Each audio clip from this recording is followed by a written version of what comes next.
स्वागत सत्कार और प्यार एक तरफा नहीं होना चाहिए। और ये बात अपने क्षेत्रों में तो बहुत महत्वपूर्ण है। किसी के दरवाजे पर जाओ और बिना खड़ा हुए कोई कह दे और क्या हाल चाल है, तो आदमी कहेला एक दिमाग खराब हो गया, उठ के ना कॉलेज के बैठा हाल चाल पूछा था, कहले के आदमी हो कहले ना। अर्थात स्वागत सत्कार और प्यार का भाव पूरे पूर्वांचल समाज के लोगों के मन में जो आदर के साथ रहता है बहुत कम जगह देखने को मिलता है। मैं अपने उस संस्कृति का पालन करते हुए आप सबके इस कार्यक्रम में जब मैं आया, मंच पर बैठा, आप सबके लोगों के द्वारा गेट पर सम्मान किया गया। अभी आपके सामने पुष्पहार देकर के मेरा सम्मान किया गया, पुष्प गुच्छ देकर के मेरा सम्मान किया गया। और सर पर सबसे बड़ी चीज पाग पगड़ी जो जिम्मेदारी दी गई वो एक सम्मान है। मैं आप सबके सम्मान में कोई पुष्पहार लेकर के नहीं आया हूँ, कोई पुष्प गुच्छ लेकर के नहीं आया हूँ, लेकिन स्वागत सत्कार और प्यार एक तरफा न हो इस बात का ध्यान करते हुए आप सबके श्री चरणों में नतमस्तक होते हुए आप सबको भी स्वागत वंदन एवं अभिनंदन करता हूँ। मित्रों, समाज की वकालत होती है। कई बार हमसे भी कुछ राजनीतिक लोग इस बात को कहते हैं कि आपके समाज के लोग इकट्ठे नहीं हैं। मैंने कहा समाज का वर्ग इकट्ठा कैसे होता है? एक ही माँ की कोख से दो भाई पैदा होते हैं, एक का चेहरा दूसरी कलर का हो जाता है, दूसरे का चेहरा दूसरी कलर का हो जाता है। ये सब पूर्वांचल एक ही माँ के संतान है और एक जगह इकट्ठा करने की वकालत करते हो तो जब इनके स्वाभिमान पर ठेस पहुंचाने की कोई हिमाकत करेगा तब ये पूर्वांचली और मिथिलांचली एक जगह दिखाई देगी। और हर बार इस बात को मैं कहता हूं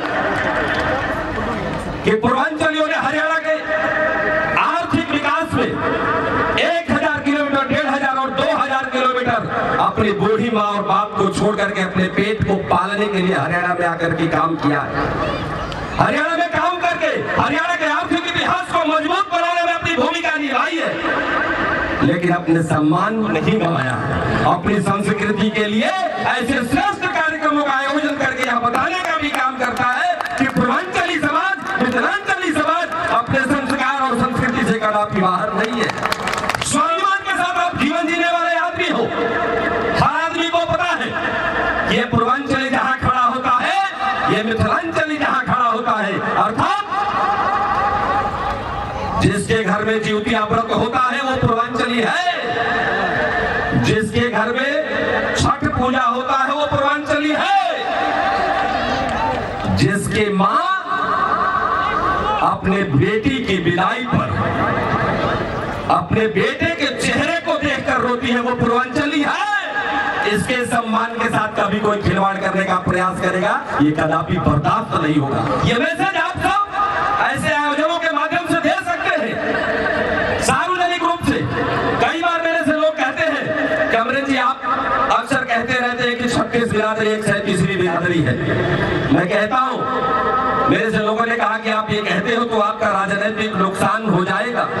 मैंने कहा मैं किसी राजा का बेटा नहीं हूँ, किसी राज्यपाल और मुख्यमंत्री का बेटा नहीं हूँ, मेरे बाप का भी विधायक और MP नहीं है। मैं किसान का बेटा हूँ और किसानों की वकालत, गरीबों की वकालत करनी मेरी जिम्मेदारी है। ये मान करके ये बात मैं कहता हूँ सार्वजनिक रूप से। आज अभी युवा पूर्वांचल मोर्चा के अध्यक्ष बैठे थे, मेरे से चर्चा कर रहे थे। उन्होंने चर्चा में मेरे से कहा कि अमरेंद्र जी अपने समाज को कैसे इकट्ठा किया जा सकता है। मैंने कहा कि हमारा समाज कमीना वर्ग है, उसको बार बार बुलाओगे वो नहीं आ पाएगा, उसके पास समय नहीं है। वो 2000 किलोमीटर दूर आता है, यहाँ काम करता है, अपने बच्चे के भरण पोषण के लिए काम करता है, उसकी शिक्षा दीक्षा के लिए काम करता है, उसकी रिश्तेदारी और नातेदारी है। लेकिन उसको जब एहसास कराओगे कि आपके स्वाभिमान की परीक्षा की तिथि ये निश्चित है, उस दिन हर पूर्वांचल एक मंच पर दिखाई देगा। कैसे संभव है? बिल्कुल संभव है। आप सब लोग राजनीति लोगों के बीच में उठते हैं, बैठते हैं।